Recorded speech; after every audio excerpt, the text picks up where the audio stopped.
السلام عليكم ورحمة الله تعالى وبركاته. معكم لمياء، مرحبا بكم عندي في القناة. الوصفة ديال اليوم غتكون عبارة على شنيك وكيش كيجو زوينين بزاف بطريقة سهلة، ممكن تصايبيهم. كنتمنى تجربوهم ويعجبوكم. بالنسبة للمقادير ديال الكيش فكنحتاجو معلقة ديال السكر سنيدة، كنحتاجو نص معلقة ديال الملحة مع 2 معالق ديال الزيت وفرomاج، وكنحتاجو معلقة صغيرة ديال الخميرة، وعندنا الدقيق. نحتاجي 2 كيسان ونص تاع الدقيق. كنحطو عليهم المكونات، عندنا الخميرة، كنضيفو الفرomاج، ممكن ديروا مثلثات الا ما كانش عندكم كيري. كنزيدو الملح والسنيده والزيت.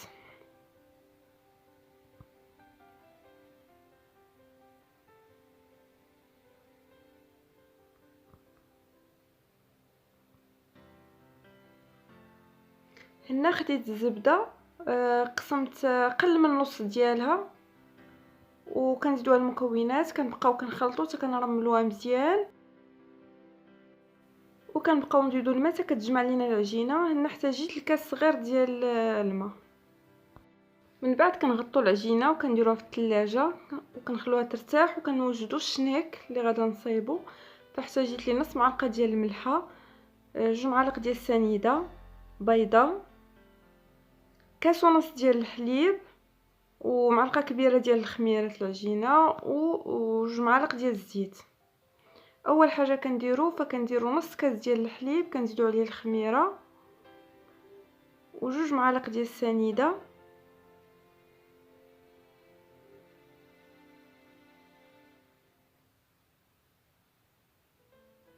وكنزيدو معلقه ديال الدقيق. كنحركوهم مزيان، كنغطوهم وكنخلي العجينه حتى كتخمر. دابا غنبداو نعجنو في العجين. كنديرو الدقيق، عندي هنا 4 الكيسان ديال الدقيق، كنزيد عليهم 2 معالق ديال الزيت، كنزيدو عليهم الكاس ديال الحليب،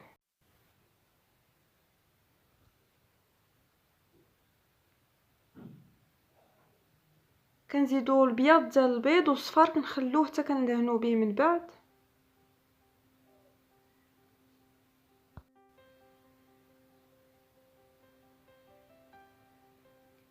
كنزيد 2 معالق ديال السنيده،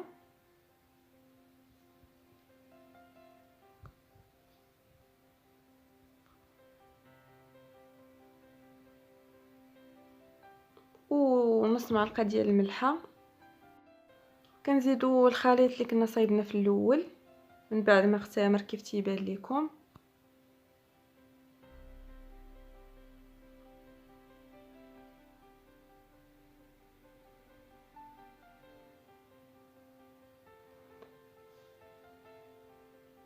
صافي، وكنبقاو نجمعو في العجينه حتى كتجمع بلا ما كنزيدو حتى حاجه، فغير المكونات السائله اللي درنا فهي كتجمع العجينه. من بعد كنغطوها بفيلم اليمونتير مزيان وكنخلوها تخمر، وكنوجدو العماره ديال الكيش. عندنا بصله صغيره مقطعه، عندنا كفته، عندنا فلفله حمراء مقطعه وفلفل اخضر مقطع، عندنا ملح ومعلقه صغيره ديال البزار، عندنا معلقه ديال التحميره ومعلقه صغيره ديال سكينجبير وثومه وحده محكوكه. كنديرو في مقله الزيت، كنزيدو عليه البصله، وكنزيدو الفلفله الحمراء والخضراء وكنخلوهم يذوبوا مع بعضياتهم.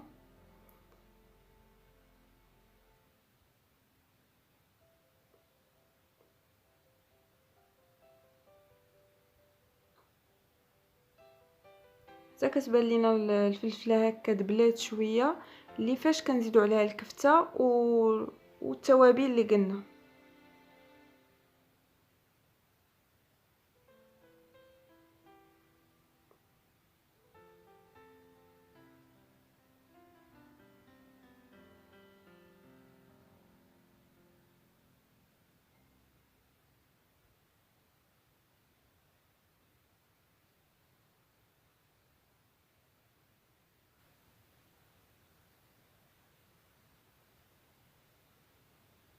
كتبقاو تحركوا حتى كتبان لكم نشفات. كناخذوا العجينه ديال لي كيش كنورقوها وكنقطعوها دوائر. هنا انا درتها بدون قوالب، شديت غير لي مول ديال الكاب كيك ودهنتهم من اللور، قلبتهم ودهنتهم بالزبده، وليت كل دائره كنحطها كيف كتلاحظوا هاد الشكل. دخلتهم الفران فقط واحد 10 دقائق حتى لربع ساعه، غير كتجمع العجينه. ونسيت ما صورت انني ثقبتهم شويه. كتدخلوها غير كتجمع العجينه شويه وكتخرجوها وكتضيفوا ليها العماره اللي صايبنا.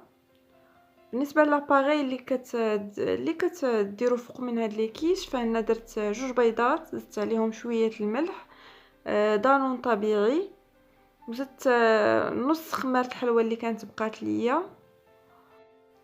وكنزيدوا معلقه ديال المايزينا صافي. وكنبداو نحطوه في فوق من لي كيش ديالنا بهذا الشكل. بعد ما كنتهيو كتدخلهم الفران يطيبوا. ورجعت العجينه ديال لي شنيك من بعد ما خمرات، كناخذوها كنعاونوا بالدقيق. ورقت قسمتها هنا على 6 الكرات، وكل كره ورقتها بوحدها بحال هكا. من بعد شديت الزبده ديال ماماتي هي اللي خدمت بها، فحكيتها وليت ما بين كل طبقه وطبقه كندير شويه هذيك الزبده المحكوكه، وكنحط طبقه الاخرى. ساليت وورقتهم بهذا الشكل، وغادا نجمع الجوانب على بعضياتهم، ثم غنطولها شويه وغنعاود نجمع الجوانب الاخرين على بعضياتهم باش الجوانب باش تولي مقاده كيف تيبان لكم.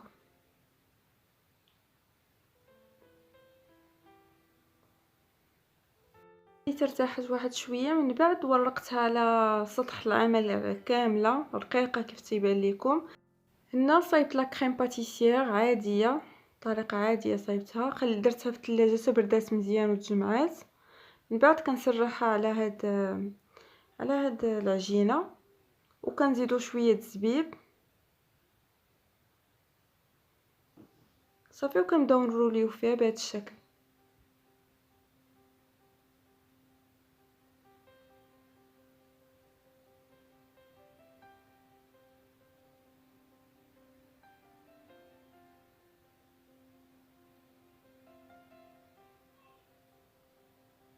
انا هنا قطعت بموس، فملي كتبغيو تقطعوه فمن الاحسن انكم توقفوا الموس باش ما تعوجش لكم العجينه بهذا الشكل. قطعوا شي 2 قطعات اللي فاش تنزلوا باش العجينه تمشي معكم قاده.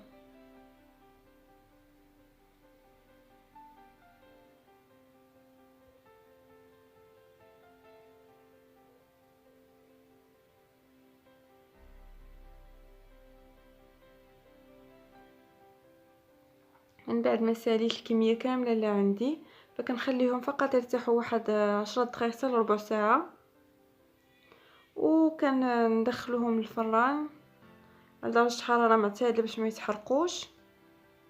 ومن بعد ما كيطيبوا فكيجيو على هذا الشكل. كنتمنى يعجبوكم وتجربوهم وتشاركوا مع الناس اللي كتعرفوا، وما تنساوش ديروا جيم الى عجبكم الفيديو. وبالصحه والراحه، وفي امان الله وحفظه ورعايته.